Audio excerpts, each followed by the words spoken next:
En la primavera de 1932, los campos de trigo de Ucrania seguían siendo tan fértiles como siempre lo habían sido. El sol se levantaba sobre las llanuras verdes, los arados aún se deslizaban por la tierra y los campesinos, curtidos por el trabajo, repetían los rituales de la siembra y de la cosecha como lo habían hecho durante generaciones. Pero algo invisible se estaba fraguando. No era una sequía, no era tampoco una plaga, era el Estado soviético y el Holodomor, una hambruna sin precedentes. Vamos a verlo.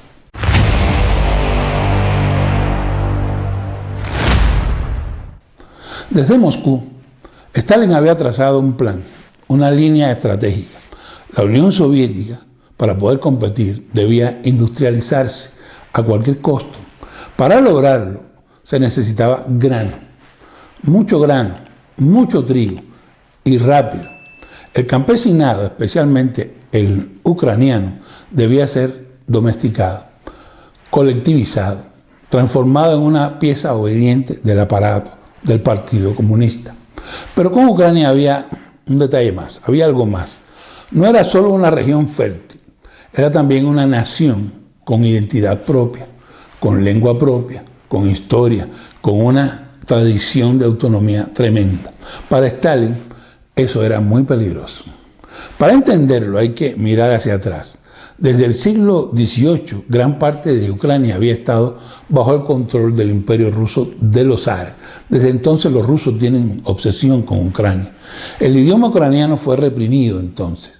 La cultura local fue rusificada, había que hablar ruso.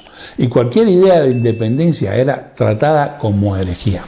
Pero tras la caída del zarismo en 1917, con la Revolución de Febrero y luego remató Lenin con su golpe de Estado, Ucrania lo intentó, sí que lo intentó, declaró su independencia, formó la República Popular de Ucrania y durante un tiempo, incluso funcionó como Estado soberano. Sin embargo, fue invadida pronto por el Ejército Rojo, el Ejército Soviético, reconquistada por la fuerza y finalmente incorporada a la Unión Soviética en 1922 como una república socialista más de las 15 que fueron parte de la URSS.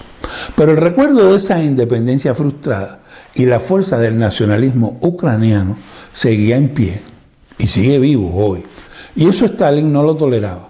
Veía a Ucrania como una amenaza latente, rebelde, insubordinada, demasiado consciente de sí misma. Por eso el castigo que vino en los años 30 no fue un accidente. El llamado Holodomor fue un mensaje de Stalin, fue una advertencia, fue una lección de obediencia ejecutada con hambre. Así empezó el proceso de requisas forzadas. Las cuotas de entrega de trigo se volvieron imposibles. Si el campo producía 5, se exigían 10. Si no cumplía, el castigo era inmediato.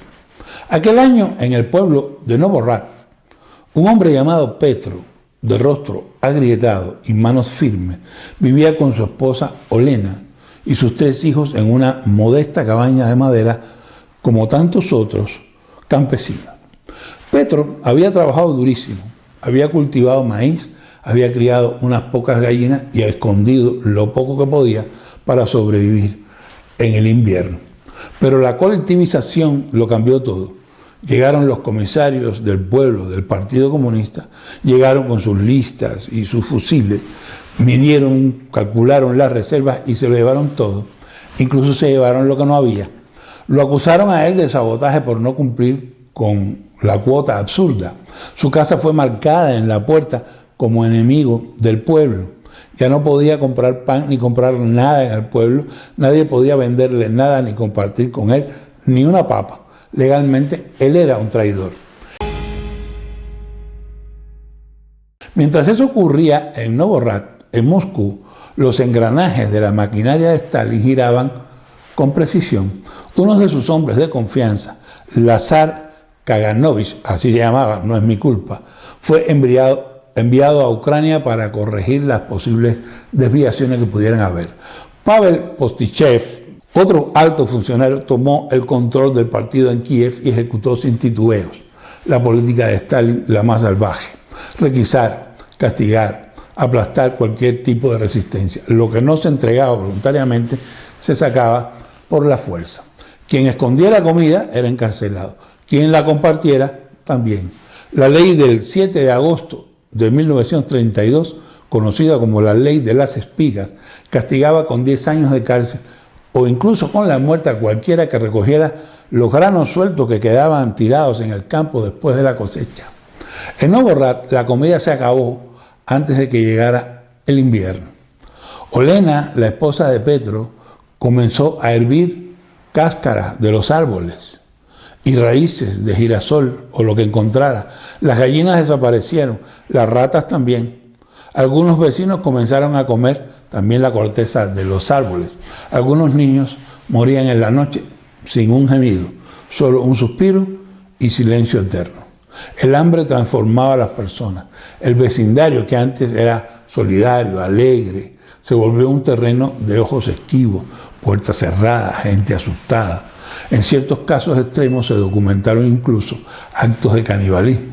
El ser humano, cuando está al límite, hace cosas que la mente sana no puede ni siquiera imaginar. La tragedia no fue un accidente, como te digo.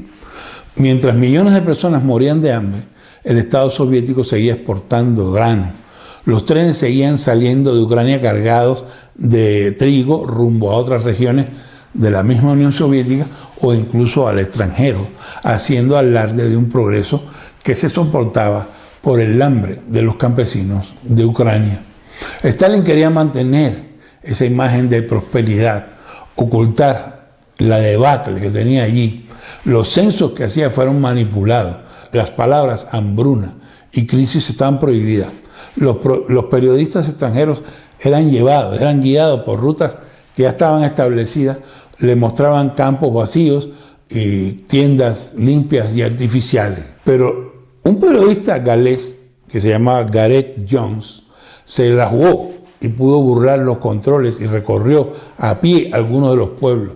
Vio los cadáveres, los rostros hundidos, los huérfanos, los niños con ojos sin luz. Cuando publicó sus hallazgos fue desacreditado por corresponsales occidentales que preferían mantener sus visas soviéticas. 2 años después, casualmente, Jones fue asesinado en circunstancias sospechosas. Los trenes se llenaban de cereal y las morgues se llenaban de cadáveres de niños. El campo se vaciaba y todo en nombre del progreso soviético, de la unidad, de un imperio que no toleraba voces diferentes. Volvamos a Petro. Una noche se le ocurrió intercambiar un saco de cebada por un poco de manteca en un pueblo vecino. Lo arrestaron, le echaron 10 años en un gulag en Siberia. Su familia quedó sola. Olena hacía colas infinitas en los kolhoses, que eran campos comunales, por una ración de comida que a veces, la mayoría de las veces, ni llegaba. Su hija menor murió en marzo. No tenían madera para el ataúd, así que la enterraron envuelta en un saco de lino bajo la nieve sucia. Para mediados de 1933 el panorama era desolador. Algunos pueblos fueron borrados literalmente del mapa. En Kharkiv, los cuerpos se apilaban en las morgues. Las autoridades reforzaron el cerco. Se cerraron estaciones de trenes, se castigó a quienes dieran pan al vecino. Fue un sitio interno, sin bombas, sin tanques, pero fue una guerra por inanición, por hambre. En paralelo, Stalin lanzó también una ofensiva cultural. Intelectuales ucranianos fueron arrestados, sacerdotes ucranianos fueron fusilados, escuelas cerradas, libros en ucraniano prohibidos. Fue una campaña para borrar la identidad ucraniana. Y aunque eso ocurrió hace casi un siglo, las raíces de esa represión todavía siguen latiendo. Hoy, cuando Putin, Rusia, vuelve a invadir territorio ucraniano, muchos recuerdan el Holodomor no como un capítulo que ya se cerró, sino como el inicio de un conflicto mucho más profundo que, como vemos, todavía existe. Y la lucha de Ucrania por existir como nación libre frente a un imperio que la quiere obediente y sometida. La historia se repite, no con hambre esta vez, sino con misiles, ocupación, propaganda. Pero la lógica es la misma, quebrar la voluntad, absorber la identidad, borrar el nombre de Ucrania del mapa. Años después del Holodomor, cuando la tierra volvió a producir, muchos sobrevivientes seguían marcados en sus puertas. El no borrar, las nuevas cosechas brotaron, sí brotaron, pero ya nadie celebraba esas cosechas. Los niños que nacieron después del 33 crecieron oyendo historias a media, susurradas, bajito, con miedo. El silencio era obligatorio. Hablar del Holodomor era traición. Se calcula que murieron entre 3,5 y 7 millones de campesinos. Algunos historiadores lo califican como genocidio, pero en Ucrania lo tienen claro. Fue una matanza planificada, ejecutada con disciplina, con precisión, y que fue negada durante décadas por el poder soviético. El gobierno ucraniano lo reconoció oficialmente como genocidio en 2006 y más de 20 países han hecho lo mismo.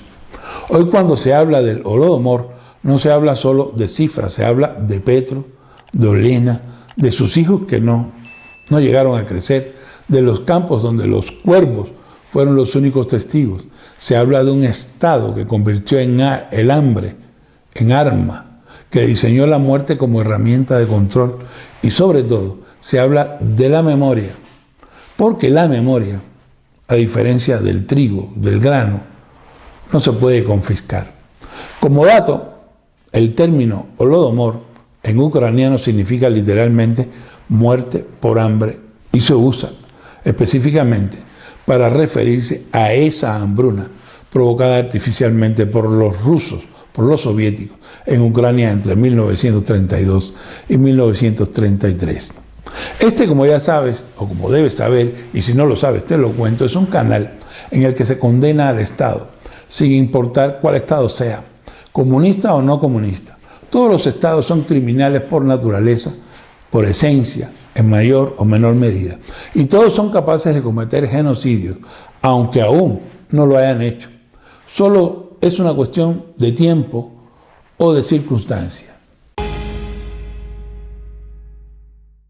Una vez más, si te gustó, si te pareció interesante o mínimamente útil, considera suscribirte.